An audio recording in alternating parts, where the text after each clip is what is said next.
Yeah mate, welcome to another video, and today I'll be talking about the best things to ever happen on the planet, and of course, that is everything made in Australia. Well, they might not be the best, but I want to talk about a lot of Australian things, particularly shows and ads that are just extremely nostalgic to me and many other Aussies. I've talked about nostalgic things many times in the past, but I haven't done it about things I grew up with that are from my country. So I'll just grab my bundy and let's crack it open as I talk about some Australian nostalgia. I want to sit down and watch some of the nostalgic ads and even a few PSAs that I grew up with that many Aussies remember. So here we go. 1-300-65556. This ad was on all the time, and honestly I still see this on now, which is wild since this ad's at least 20 years old. Hey, if it ain't broke, don't fix it. 1-300-65556. But since I'm having a bit of a drink, let's go watch a good old beer ad.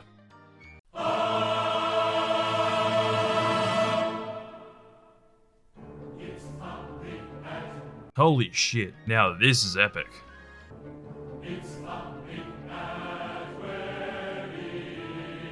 Alright, they're bragging a bit.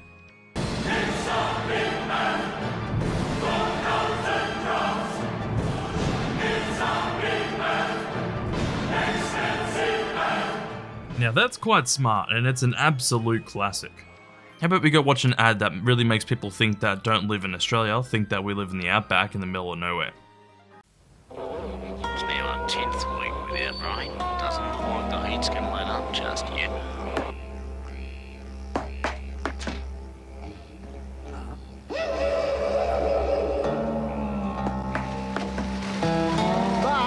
Marge, the rains are here. McCain Super Juicy Corn Cob. Those fucking little devilish kids making their dad think it's raining from how juicy that corn is. For real, look at all that juice, it's gone fucking everywhere. Now let's look at a PSA that was absolutely everywhere in the mid-2000s. As a doctor treating more and more people who use the drug ice, I see some terrible things. That makes me wonder, if you were doing ice, would you really show up to work? And then there's the psychotic episodes. It's frightening that addiction can happen in such a short time. Now this is the one moment I remember from the PSA more than the rest of it. But actually, they remade this PSA about 10 years ago, and I'll be honest, I remember the headbutt in the new PSA more than the old one. It's just so unexpected that it unintentionally makes me laugh. But alright, let's go from a serious PSA to a random ad. Oh, and your roof is getting lost between the lichen and the moss. Hell yeah, the roof seal that a lot of people got shit scared of.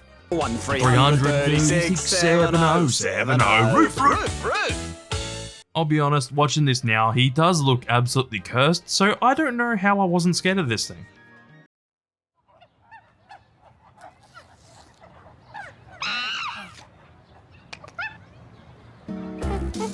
Holy shit, the monkey just stole one of the little snack biscuits from that kid.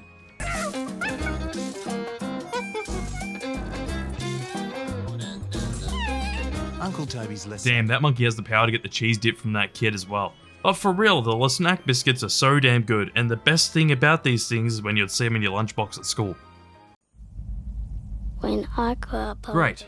Of course I had to talk about this PSA again, and that's because it used to be on TV a lot when I was younger.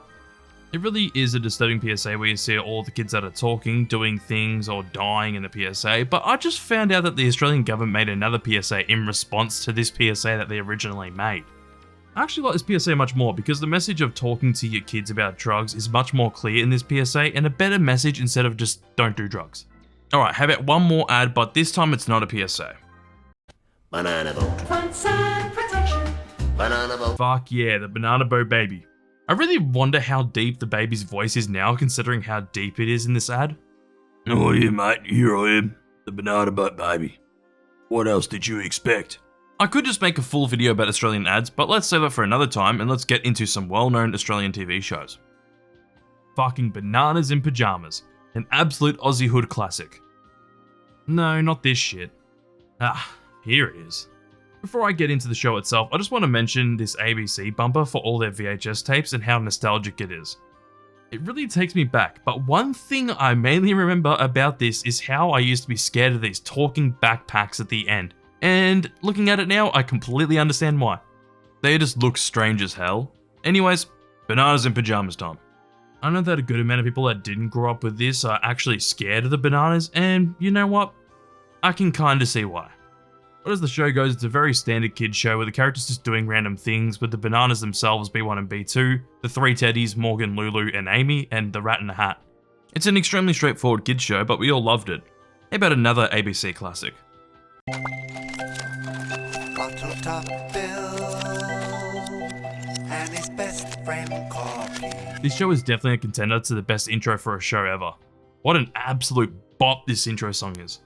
The show itself has a very similar style to the soap opera shorts, which are also very nostalgic to me, but all of the settings and characters are made out of objects and not fruits. But I'll be honest, the show isn't as amazing as I remember. Besides the creativity of making objects from other objects, there isn't much else to the show. Each episode just has a certain problem go on, and then the characters get past the problem and learn a lesson from their problem that they had in the episode. The drip. It's a very similar episode structure to Bananas in Pajamas, but it's still extremely memorable for us Aussies though, and it was always great to see on ABC. Alright, how about one more? Have you ever thought like this? Have strange things happen? Are you going round a twist? Yeah, of course I had to talk about this old classic. What Aussie doesn't know what Round the Twist is, especially with a theme song like this? Heard the word about the bird and the spider. It wiggled and wriggled and jiggled inside her. Like, who the hell's forgetting that? But holy shit, this show is so 90s and it's fantastic. The show just has random things happen to a father and their two children in each episode. The early episodes of this show were actually based on the Australian author Paul Jennings' stories taken out of books Unreal, Quirky Tales, Unbelievable, Cabbage Patch Fib, and Uncanny. His books are absolute classics, and I still have my Spookiest Stories book. If I was to compare this show to any others, it's very similar to Goosebumps, but not as scary. Sometimes. Watching this show again, it is extremely dated, but whenever I watch it, I feel like I've gone back 20 years, and it's fantastic because of that. But anyways, I hope you all enjoyed my little look back at some nostalgic Australian programming. There are many other shows I could talk about. Well, not that many, so if this video does well, I'd like to make another video talking about some more shows and ads in the future. So you know what to do, like the video, comment on the video your thoughts, and subscribe if you enjoyed my videos. Lastly, I do apologise for the hold on content, but I am back now and I will be getting videos out every week or 2 weeks. I hope I can keep it to once a week, but if I can't, I won't force myself to get a video out every week because that did get me burnt out quite a bit in the past. Anyways, let's get into the shoutouts. Shout out to Ash Crimson at the channel license tier. Shout out to Fatima and Sam M and Victoria Huntley at Big Boss tier.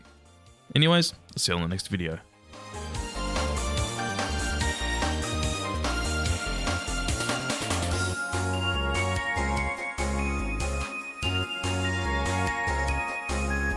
If you're a fucking fair dinkum fucking full grown Aussie, this is what you'd have for breakfast, you fucking dog cunts.